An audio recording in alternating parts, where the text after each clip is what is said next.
Hello बेटा। आराम से तुम इस क्वेश्चन के सोल्यूशन को देखो। और अगर तुम्हारा कोई और भी डाउट है एनसीईआरटी का, चाहे वो एग्जाम्पल हो, चाहे वो एक्सरसाइज का क्वेश्चन हो, चाहे वो इन टेक्स्ट क्वेश्चन हो, तुम उसको सेंड कर सकते हो, वो भी हम बता दिया करेंगे। ठीक है, चलो ठीक है, जाओ आराम से देखो। इसमें कह रहा है calculate molality, molarity, mole fraction. Pause करके पहले खुद पढ़ लेना, फिर आगे बढ़ना। ठीक है, मैं पढ़ रहा हूँ। Calculate molality, molarity and mole fraction of के आई if density of 20% mass by mass aqueous Ki is 1.202 ग्राम पर मिलीलीटर। सवाल सुन।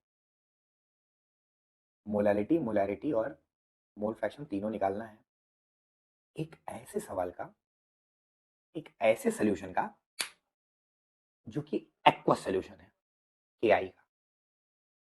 Whenever somebody says aqueous solution, that means solvent is water। और एक्वस सोल्यूशन किसका बोला? Ki। that means solute is Ki। ठीक है। अब direct तो मुझे मोलैरिटी, मोलैलिटी और मोल फ्रैक्शन तो दे नहीं देगा, क्योंकि वो तो हमें निकालना है।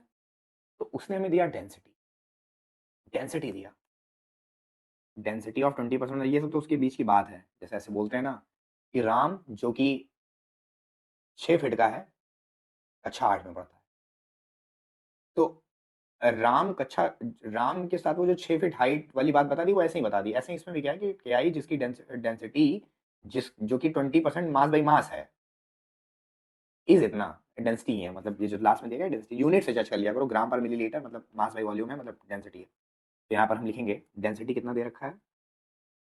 एक सवाल इस तरह का करना बहुत जरूरी था, ग्राम पर ml। ठीक है। और 20% मास बाई मास सोल्यूशन है, तो इससे हमें क्या निकल के आया कि मास ऑफ सोल्यूट कितना हो जाएगा। सोल्यूट याद रखना KI है, KI सोल्यूट है, तो 20 ग्राम ये हो जाएगा। सॉल्वेंट कितना हो जाएगा यहाँ पे? सॉल्वेंट हमारा हो जाएगा 80 ग्राम। जाहिर सी बात है, ये सोल्यूट अगर 20 ग्राम है तो 80 ग्राम हो जाएगा। और सोल्यूशन पूरा कितना हो जाएगा? मास ऑफ सोल्यूशन 100 ग्राम। एक जनरलाइजेशन हमने कर लिया डेटा से, डेंसिटी दे रखी है। ठीक है भाई, बस अभी कर देंगे इस क्वेश्चन को आसानी से। ठीक है, अब इतना हो गया। और क्या क्या दे रखा है सवाल में? के आई की बात कर रहा है, तो के आई दे रखा है तो मोलर मास भी निकाले।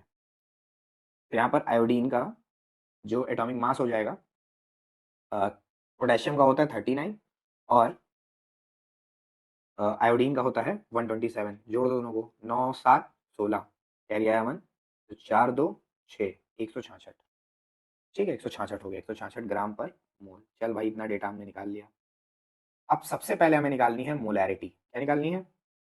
मोलैरिटी। तो बस खाली इतना समझो कि तुम्हें क्या चाहिए और तुम्हें क्या दिया हुआ है, क्वेश्चन में भी, जिंदगी में भी, दोनों जगह काम हो जाएगा। तो मोलैरिटी निकालने के लिए हमें चाहिए गिवन मास है भाई, मोलर मास है भाई 1000, वॉल्यूम इन ml अपने पे तो है ही ना। तो वॉल्यूम मुझे चाहिए, इसका मतलब वॉल्यूम मिले कैसे? वॉल्यूम मिले कैसे, मिले कैसे, मिले कैसे? उसी के लिए तो डेंसिटी दे रखी है। Density is equal to mass upon volume. अब ये फॉर्मूला जानते बहुत लोग हैं, लेकिन इसमें मुझे अच्छे से मालूम है, तुम सारे बच्चों का प्रॉब्लम मालूम है इसमें मुझे कि तुमको क्या दिक्कत होता है। तुम इसमें कंफ्यूज हो जाते हो बहुत भयानक कि डेंसिटी के समय, एक मिनट, तो जो बच्चे समझदार हैं वो, तुमको तो कोई दिक्कत नहीं होती है। Density is equal to mass upon volume का बहुत सिंपल सा रूल है। अगर तुम इस फॉर्मूले को सोल्यूशन पे लगा रहे हो, तो तुम डेंसिटी भी सोल्यूशन की लोगे, मास भी सोल्यूशन का लोगे, और वॉल्यूम भी उससे जो निकल कर आएगा वो सोल्यूशन का आएगा। मतलब पूरा का पूरा डेटा सोल्यूशन के लिए रहेगा। सॉल्वेंट के लिए करोगे तो पूरा का पूरा डेटा सॉल्वेंट के लिए रहेगा, सोल्यूट के लिए करोगे तो पूरा का पूरा डेटा सोल्यूट के लिए। यहाँ पर अगर आप सवाल ध्यान से पढ़ोगे तो ये एक्वा सोल्यूशन की बात कर रहा था, मतलब ये डेंसिटी सोल्यूशन की दे रखी है, तो इसमें मास भी कौन सा जाएगा? सोल्यूशन का। और इससे निकल कर आने वाला वॉल्यूम भी कौन सा रहेगा? सोल्यूशन का। मोलैरिटी के फॉर्मूले में जो मुझे यहाँ वॉल्यूम यूज करना है, वो भी कौन सा करना है? Solution. Molarity is defined as the number of moles of solute present in per litre of the solution. सही तो है सब, कोई दिक्कत नहीं है। पतला बहुत होता जा रहा हूँ गाइस, देख रहे हो? कोई नहीं, देखता हूँ। तो यहाँ पर क्या हो जाएगा? Density is equal to mass upon volume. तो डेंसिटी कितनी दे रखी है? 1.202। मास ऑफ सोल्यूशन कितना दे रखा है? हमने मान लिया था, एज्यूम कर लिया था 100 है। तो वॉल्यूम कितना हो जाएगा? Volume of solution V is equal to 100 upon 1.20। ठीक है, इस तरीके से हमने वॉल्यूम हमें मिल गया। अब मोलैरिटी निकालने के लिए हम क्या करेंगे? WB की वैल्यू डाल देंगे, कितनी? 20। MB की वैल्यू 166, 1000। और वॉल्यूम की वैल्यू कितनी हो जाएगी? 100। और डिवाइड में जो 1.2 जाना है उसको मैं सीधे कूदा के ऊपर लेके आ रहा हूँ। यही जगह पे अगर आपको प्रॉब्लम से बचना है तो 100 के अपॉन 1000 के अपॉन में 1 लगा लो, क्योंकि फ्रैक्शन हमेशा या तो 2 के टर्म में लिखो या तो 4 के टर्म में। जाहिर सी बात है यहाँ पर 100 तो अपना खुद का डिनोमिनेटर लेके आया ही है। अपना डिनोमिनेटर कौन नहीं लेके आया? 1000। जो अपना डिनोमिनेटर ना लेके आए उसी के नीचे 1 लगा दिया करो। चलो समझ तो गए ही होगे इस ये बात। तो यहाँ पर हो गया 100 और कूद के ऊपर कहाँ चला है? 1.202। ये आ गया आपका मोलैरिटी। इस तरीके से आपका मोलैरिटी आ गया।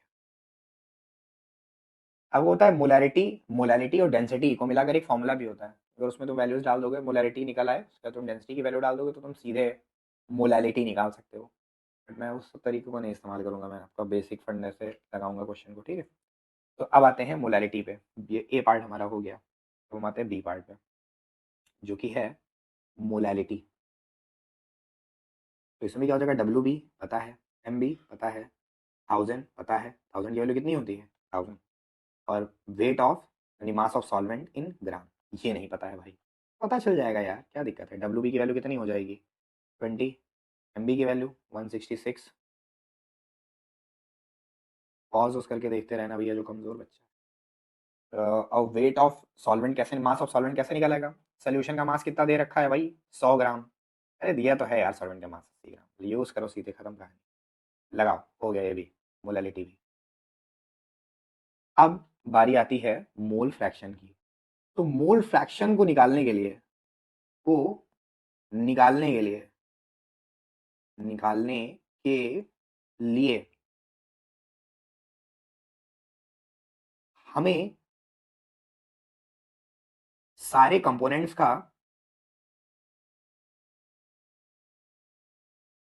नंबर ऑफ मोल पता होना चाहिए। पता होना चाहिए। यही बात समझ में? सबसे पहले हमें यही करना है मोल फ्रैक्शन निकालने के लिए। तो हम सबसे पहले यही करने जा भी रहे हैं। हाँ भाई तुम हटो पहले, ठीक है। तो मोल फ्रैक्शन निकालने के पहले हम number of moles of solute निकाल लेते हैं। सॉल्यूट कौन था भाई यहाँ पे? सवाल थोड़ा सा देखता हूँ, के आई था। तो कितना कैसे निकलेगा? W B upon M B. Calculation यार कर मैं छोड़ दे रहा हूँ इसलिए क्योंकि आप खुद ही करो उसको और पूरा सवाल उसी सारे लगाओगे कॉपी बैठ के। देखो मेरा लेक्चर 40 मिनट का होता है, उससे तुम्हें मतलब नहीं होना चाहिए। 40 42 45 मिनट का होता है। तुम्हारा खुद का लेक्चर उसको एक सवा एक घंटे का करना है तुम्हें, खींच खाच के पॉज ऑफ करके अपना क्वेश्चन लगाते लगाते। इतना तो टाइम दोगे ही यार, मतलब कोचिंग नहीं पढ़ रहा हो ऑफलाइन, तो तुम्हारे यहाँ पे टाइम पूरा बचा लेना चाहते हो, ऐसे थोड़ा ना होता है, गलत बात है। चलो ठीक है, देखते हैं। तो यहाँ पर क्या हो जाएगा? डब्ल्यू भी कितना दे रखा है? 20। और मोलर मास कितना आया? 166। ठीक है। तो इस तरह से हमारा नंबर ऑफ मोल्स ऑफ के आई निकल आया। अब ऐसे हम निकालेंगे number of moles of water. तो इसका मास दिया गया 80 ग्राम। और वाटर का मोलर मास तुमको पता है, 2 हाइड्रोजन यानी 2, एक ऑक्सीजन 16, 18। ठीक है। तो अरे मतलब मैंने किया क्या है यार, पहले गिवन मास ऑफ H2O देख लिया है, तो फिर मोलर मास ऑफ H2O देख लिया है, ठीक है। ये नहीं सोचना कि तो गिवन मास कितना है यहाँ पर देखो, सॉल्वेंट का मास दे रखा है 80 ग्राम। सॉल्वेंट कौन है? एक्वा सोल्यूशन में हमेशा सॉल्वेंट वाटर होता है। ये हो गया 80 ग्राम। और मोलर मास H2O का कितना होगा? H2O 2 प्लस, सॉरी 2 प्लस 16, पूरा मिला के कितना हो जाएगा? 18। तो ये हो गया। अब आपका मोल फ्रैक्शन ऑफ के आई निकाल देते हैं हम। नंबर ऑफ मोल्स ऑफ के आई कौन, नंबर ऑफ मोल्स ऑफ के आई टोटल लिखना है ना, तो के आई और number of moles of H2O। इस सेम चीज़ को ऐसे भी लिख सकते हो कि हम सल्यूट का मोल फ्रैक्शन निकाल रहे हैं, इसलिए number of moles of solute divided by number of moles of solute plus number of moles of solvent.